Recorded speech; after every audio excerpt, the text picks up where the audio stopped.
Donald Trump ने एहतजाज करने वालों को कहा कि व्हाइट हाउस घुसने की कोशिश ना करना, वरना मेरे शिकारी कुत्ते और सीक्रेट सर्विस के लोग, फौज, तुम लोगों को छोड़ेंगे नहीं।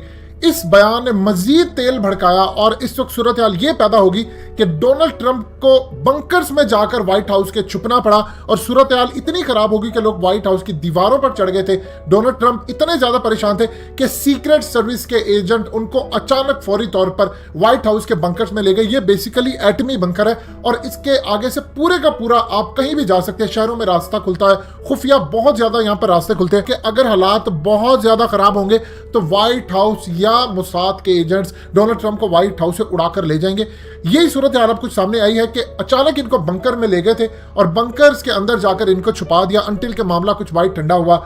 लेकिन इस तमाम सूरत हाल के अंदर उनकी बीवी मेलानिया ट्रंप और उनका 14 साल बेटा, इनको भी पूरी तरह महफूज किया गया और स्पेशली जेरेड कुशनर और इवांका ट्रंप। अब सवाल सबसे ज्यादा यहां पर पैदा होता है कि ये खेल चल क्या रहा है, इसके पीछे कौन है। आपको अगर समझ रहा है इस पूरे खेल के पीछे कौन है तो आपको माइकल जैक्सन का वो गाना देखना भी होगा, उसके लिरिक्स पढ़ने भी होंगे, जिसके अंदर माइकल जैक्सन ने 1995 में उसका सबसे ज्यादा कंट्रोवर्शियल गाना था They Don't Really Care About Us। ये बेसिकली उसका एक गाना था जिसके अंदर वो यहूदियों को, खुफिया ताकतों को, सबको पैगाम देता है कि एक तो तुम कालो जो सियाह फाम लोग होते हैं उनके खिलाफ तुम अपनी नफरत करते हो, जिसमें वो कहता है जू मी सू मी। और उसके बाद आप जानते हैं कि पूरी दुनिया के अंदर इसराइल और यहूदियों ने क्या उसके खिलाफ कैंपेन चलाई। असल में वो गाना था उनकी डीप स्टेट के खिलाफ, उनकी खुफिया शैतानी ताकतों के खिलाफ, जो कि माइकल जैक्सन ही कर सकता था, शायद किसी और में हिम्मत नहीं थी। एक वक्त ये था कि माइकल जैक्सन चूंकि एक सियाह फाम था लेकिन वो मल्टी टैलेंटेड बंदा था, शायद उस जैसा अमेरिका की तारीख में इतना जबरदस्त सिंगर ना पैदा हुआ होगा।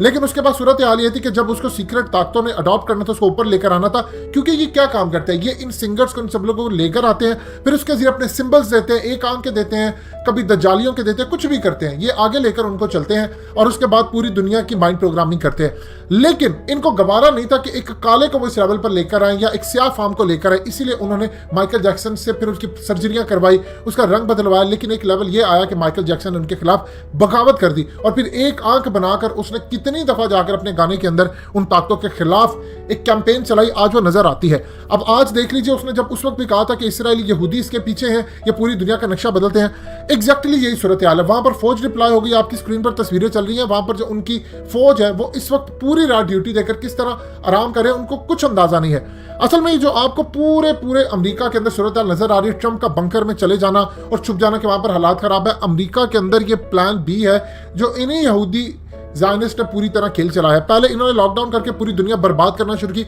ये सेकंड है।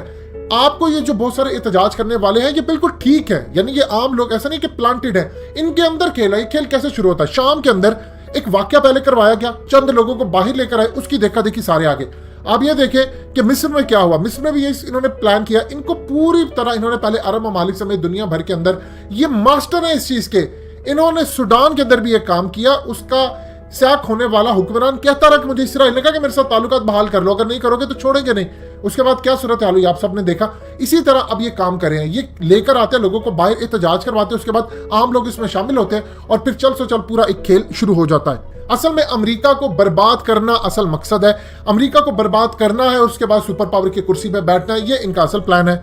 लॉकडाउन ने इसमें क्या किरदार अदा किया, देखिए इस कोरोना की वजह से लोगों के अंदर अमेरिका में 34% से ज्यादा एंटी डिप्रेशन की गोलियां बिक रही हैं। लोग इस डिप्रेशन का शिकार है, नौकरियां उनकी गई, बर्बादी, कारोबार सब कुछ गया, वो इस वक्त शदीद मायूसी का शिकार है। जब आप एक दफा लोगों को बाहर निकालते हैं उसके साथ आम लोग भी बाहर आ जाते हैं, वो समझते हैं कि यही हमारी राय। यही हाल इन्होंने पाकिस्तान के अंदर इफ्तिखार चौधरी की कैंपेन की दफा किया था और यही इन्होंने मंजूर पश्तीन टोला और ये तमाम चीजों की दफा किया कि पाकिस्तान में अनारकी। वो तो अल्लाह का शुक्र है पाकिस्तान बच गया। अब ट्रंप के साथ सूरत हाल ये है कि ये खबर न्यूयॉर्क टाइम्स को जो ब्रेक करवाई है उनकी सीक्रेट एजेंसियों ने ब्रेक करवाई।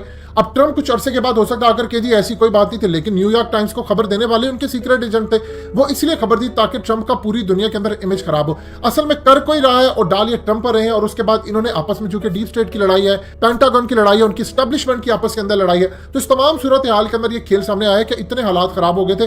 व्हाइट हाउस, याद रखिएगा, उसकी जो दीवारें हैं वो बम प्रूफ है, वो आप उस तरह उड़ा नहीं सकते उनको। आपको व्हाइट हाउस की दीवारों में बगिंग डिवाइसेस नजर आएंगी, आपको वहां पर सीक्रेट रस्ते नजर आएंगे जहां से वो निकाल कर ले जाते हैं। इस वक्त सूरत हाल ये है कि अमेरिका की तो बर्बादी अब शुरू हो चुकी है, ये थमने नहीं वाली और इसकी बर्बादी के साथ ही